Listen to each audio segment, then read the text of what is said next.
ये कहानी उन दिनों की है। ये कहानी है माधवपुर नामक एक गांव की, जहां पर श्यामू और श्याम नाम के दो भाई रहते थे।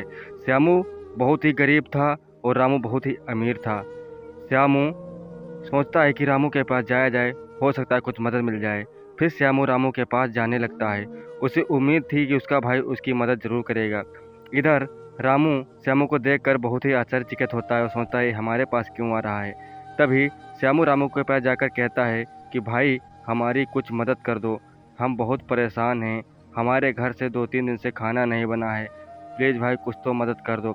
लेकिन उसका भाई बहुत ही लालची था, वो कोई भी मदद नहीं करना चाहता था। तभी रामू श्यामू से कहता है, तू यहाँ क्यों आया है? तू जानता है मैं तेरी कोई मदद नहीं करूँगा। तू मेरा दुश्मन है, सबसे बड़ा तू मेरा दुश्मन है। माँ ने पता नहीं तुझे कैसे पैदा कर दिया था। मुझे देख, मैं कितना अमीर हूँ और कितना पैसे वाला हूँ।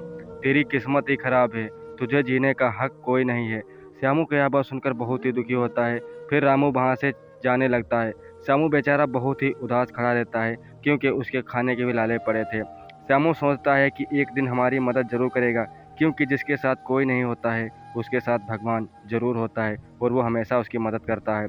फिर श्यामू जाने लगता है और सोचता है कि हे भगवान, मेरी किस्मत कब पलटेगी। जैसे ही श्यामू गांव में पहुंचता है तो देखता है कि उसका भाई और उसका सबसे बड़ा दुश्मन रामू के पास खड़ा है। तभी श्यामू रामू और उसका दोस्त के पास खड़ा हो जाता है, उन्हें देखने लगता है। तभी रामू का दोस्त श्यामू से कहता है, अरे किस भिखारी का मुंह देख लिया, इसका मुंह देखने के बाद तो हमें खाना भी नसीब नहीं होगा। ये सबसे बड़ा धरती का बोझ है। ये बातें सुनकर श्यामू को बहुत ही बुरा लगता था, क्योंकि उसका भाई उसकी कोई मदद नहीं करता था, बाकी बुराई के सिवा सिर्फ उसकी बुराई ही करता था। तभी रामू कहता है, जा तू हमारी नज़रों के सामने से चला जा, तू हमारी नज़रों के सामने कभी मत आया कर। रामू बेचारा बहुत ही उदास खड़ा रहता है और कहता है, तुम लोग हमारी किस्मत पे हंस रहे हो, एक दिन देखना मेरी किस्मत ज़रूर पलटेगी और ऐसी किस्मत पलटेगी सबसे अच्छी होगी। फिर श्यामू वहाँ से जाने लगता है। वो दोनों उसकी बातों को सुनकर हंसा करते थे, कोई भी जवाब नहीं दिया करते थे। फिर कहता है, या तो भिखारी है, इसकी किस्मत कभी नहीं पलटेगी, ये तो भिखारी जैसा रहता है, कौन इसकी किस्मत पलटेगा। श्यामू बचेरा बहुत ही उदास मन से अपनी पत्नी के सामने आ जाता है। जैसे ही वह अपनी पत्नी को देखता है, उसके पास खड़ा हो जाता है और अपनी पत्नी से कुछ भी नहीं बोलता है। तभी श्यामू की पत्नी श्यामू से कहती है कि क्या हुआ, अचानक तुम ऐसे क्यों आ गए? ऐसे तो मैंने तुम्हें कभी नहीं देखा है, लगता है आज तुम बहुत उदास हो।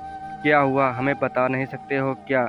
लेकिन श्यामू बेचारा कुछ नहीं कहता है। तभी कहता है, क्या करूं, हमारा भाई हमारी बहुत हंसी उड़ा रहा है, हमारी किस्मत ही हंसी उड़ाने वाली है। क्या करूं, भगवान ने मुझे इस लायक बनाया है।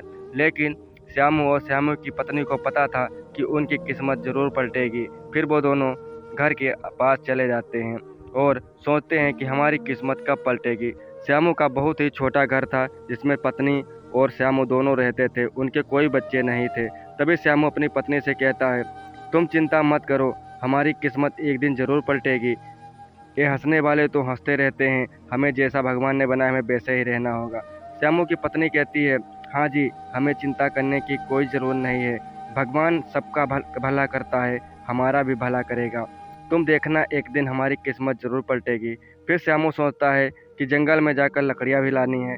श्यामू जंगल के अंदर चला जाता था, क्योंकि श्यामू लकड़ियाँ बेच कर ही अपना घर का गुजारा किया करता था। जैसे ही श्यामू जंगल के अंदर आता है, उसे कुछ ऐसा एहसास होता है जिससे उसे कोई बुला रहा हो। फिर श्यामू एक पेड़ पर बैठ जाता है, जो बहुत वहाँ पे पेड़ कटे पड़े थे। श्यामू वहाँ पर बैठा होता है, तभी कुछ एहसास होता है कि उसे कोई आवाज़ दे रहा है।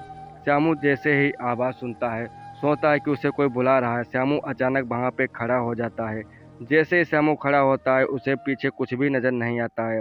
फिर श्यामू वहाँ पे कहने लगता है, कौन हो, जो भी हो मेरे सामने आ जाओ, तुम तो जानते हो मैं बहुत ही उदास रहता हूँ, तुम और उदास कर रहे हो। लेकिन वहाँ पे अचानक बहुत बड़ा जिन आ जाता है, जिसे देखकर श्यामू बहुत ही डर जाता है और सोचता है यह जिन तो आज मुझे मार देगा। लेकिन तभी जिन श्यामू से कहने लगता है कि तुम मुझसे डरो मत, मैं एक अच्छा जिन हूँ जो सभी अच्छे लोगों की मदद करता हूँ, मैं तुम्हारी जानता हूँ तुम्हें क्या प्रॉब्लम है।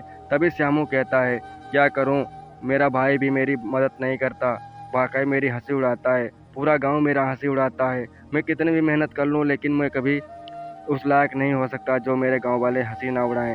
लेकिन जिन कहता है, कि तुम चिंता मत करो, मैं तुम्हें एक ऐसा वरदान दूंगा जिससे तुम्हारी एक ही इच्छा पूरी होगी। तभी जिन श्यामू को एक लोटा देने लगता है और श्यामू यह देखकर बहुत ही खुश हो जाता है, क्योंकि उस जिन ने कहा था कि उसकी एक ही इच्छा पूरी होगी।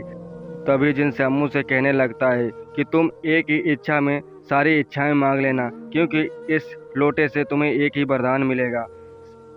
श्यामू बेचारा उस लोटे से कहता है कि हे जादुई लोटे, मेरी इच्छा पूरी कर दो, मेरा घर पक्का बन जाए और सबसे अच्छा बन जाए।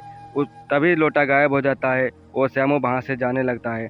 श्यामू को पता था कि उस जिन की बात सच्ची निकलेगी। जैसे ही श्यामू गांव में आता है, उसे बहुत ही खुशी महसूस होती है। श्यामू सोचता है कि मैं भी पक्के मकान में रहूँगा। जैसे ही श्यामू गांव के अंदर आता है तो देखता है कि दूर उसकी पत्नी खड़ी है, जो किसी मकान के पास खड़ी थी। श्यामू को देखकर उसे बहुत ही गुस्सा आया। श्यामू कहता है कि हमें दूसरे मकान के सामने ढेर देर खड़ा नहीं रहना चाहिए, क्योंकि हमारी किस्मत में ऐसा मकान कभी नहीं हो सकता है। तभी श्यामू की पत्नी कहती है, हाँ, मुझे भी पहले यकीन नहीं हुआ था। मैं अचानक काम कर रही थी, तो जैसे ही मैंने पलट के देखा तो हमारा कच्चा मकान पक्का बन चुका था। लेकिन श्यामू को पता था कि यह सब जिन के कारण हुआ है। फिर श्यामू अपनी पत्नी को सब कुछ बताने लगता है कि मैं जब जंगल में जाया लकड़ी काटने गया था तो मुझे वहाँ किसी की आवाज़ सुनाई दी, जिसे मैं देखा तो वहाँ पर एक बहुत बड़ा जिन खड़ा था। उसने मेरी इच्छा पूरी की है। वह बहुत ही अच्छा जिन था। तो दोस्तों, यह कहानी कैसी लगी कमेंट करके जरूर बताएं और मेरे चैनल को सब्सक्राइब जरूर कर लेना।